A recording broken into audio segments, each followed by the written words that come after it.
What's up, guys? My name is Rick. I'm a financial coach. I'm the owner of the Debt Free Mafia. And today I wanted to talk about why do people hate Dave Ramsey so much?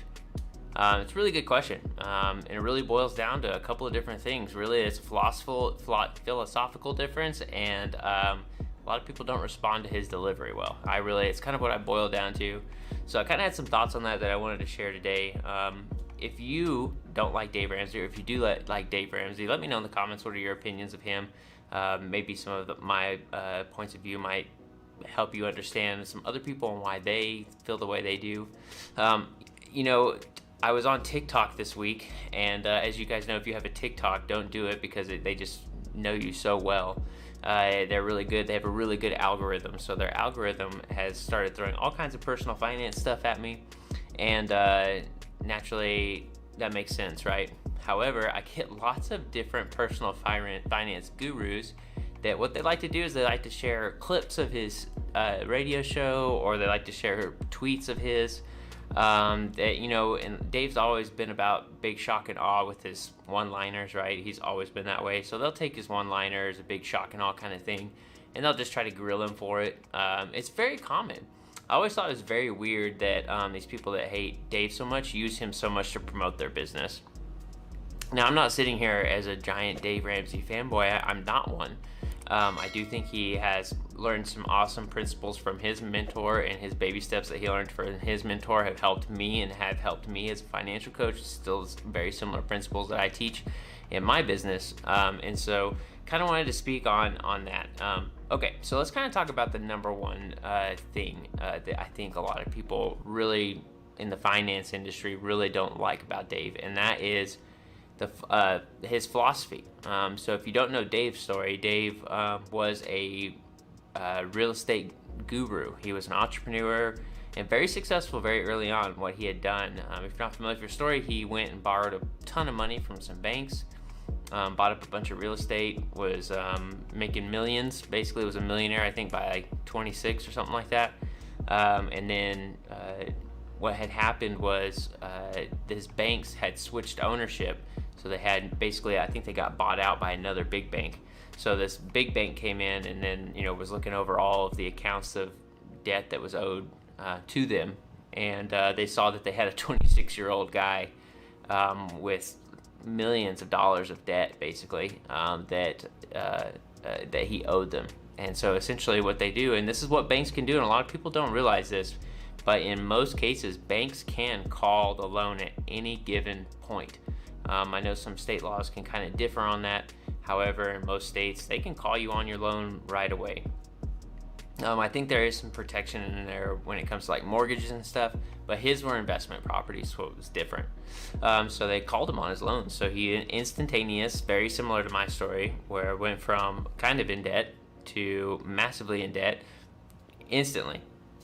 But right, he was making his payments, he was reducing his debt because he was had all this stuff, but he got a bill that said pay the rest right now, and he couldn't, right? So he went belly up, had to go through bankruptcy, and decided that was the most stressful thing that he had ever been through, and that he didn't have peace. So I think that's really where the philosophical difference comes down in a lot of people's lives, in thoughts of Dave, is Dave, the way he structures what he teaches is based around mitigating risk. So it's all about getting rid of risky things. And so he realized himself, investing in all these different assets, real estate assets, that it was very risky because he put his family at risk because he had this debt that could get called at any moment.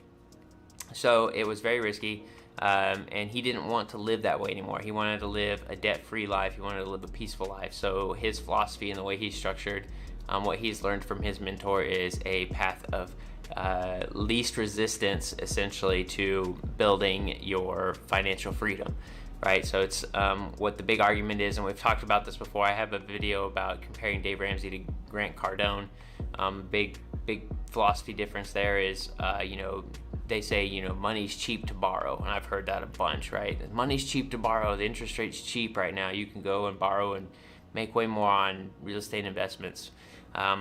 However, there's just a ton of risk that comes with that. If that's something that you're going to do, that's fine. That's not what we teach here at the Debt Free Mafia. We teach financial freedom and being debt free, because in our story, when we were over $1 million in debt, the amount of weight that it put on my shoulders took a actual physical toll on me. I lost 15 pounds. I was pale.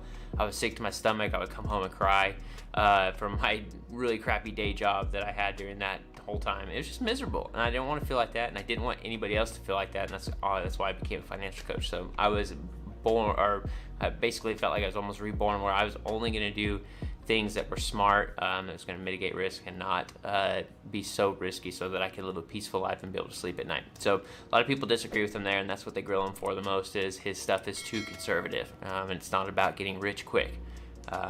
And if you know anything about life, we shouldn't get rich quick, right? There's usually some really bad stigmas with that. Bible even talks about not getting rich quick. Building wealth over time is the way to go. Okay. Also, the other thing that people really don't like about him, and I'm pretty sure that these people don't like it because they never played sports growing up. If you didn't have a coach yelling in your face because you did something wrong, you kind of missed out on that, and you're probably not going to respond to Dave very well. It wasn't that bad, but I had just learned that I had coaches growing up who were just like they're very intense, and they would voice their disappointment very easily, right? However, I never questioned whether or not they loved me, right? I never questioned that. They would always tell us, "Hey, I will get really mad at you, but I still love you," and I always knew that. However, it really toughened me up. Like, I could take a harsh word way better after playing football than what I could before I played football. I didn't start playing football seriously until I was halfway through high school. It really did kind of toughen me up, and I had other coaches, even in golf, believe it or not, had a coach who was very strict and would get very upset if things didn't go well, right? So that's kind of something else to be thinking about is, how well can you receive what he says? A lot of people don't receive it well. They think he's just too brash, right? We kind of live in a little bit of a sensitive culture right now, where everybody feels like they're walking on eggshells with whatever they say. And you're always going to upset somebody. And Dave doesn't care. He does a good job of that. Probably a little too good of a job about that. Sometimes I wish he'd tone it back. Sometimes it's my personal opinion. Some people just are going to respond better to a different form of communication than him telling them you're stupid, right? Which he does. So, I think that's important. Kind of those two that philosophical difference, and then the fact that his delivery can seem really brash, really rubs people the wrong way. Some people love his peace, or his philosophy of peace, and also love how brash he is and how straight up he is, and they respond to it well. I responded to it well because I wanted peace, and I was used to being yelled at. And it just worked out for me. So I responded well to his program. Financial Peace really set us on the track to be doing what we're doing now. So big believer in that. I think they're doing some awesome stuff there. Guys, that's my opinions of why people hate Dave. Let me know in the comments, what do you think? Do you like Dave? Do you not like Dave? Just curious, what are your opinions of him? Guys, that was it for that video. I'm so happy that you stopped by. Again, my name is Rick. I'm the owner of the Debt Free Mafia. It would mean the world to me if you'd hit the like button and subscribe. I really am trying to build a community here so that we can go forward helping more and more people. Guys, appreciate you. Peace.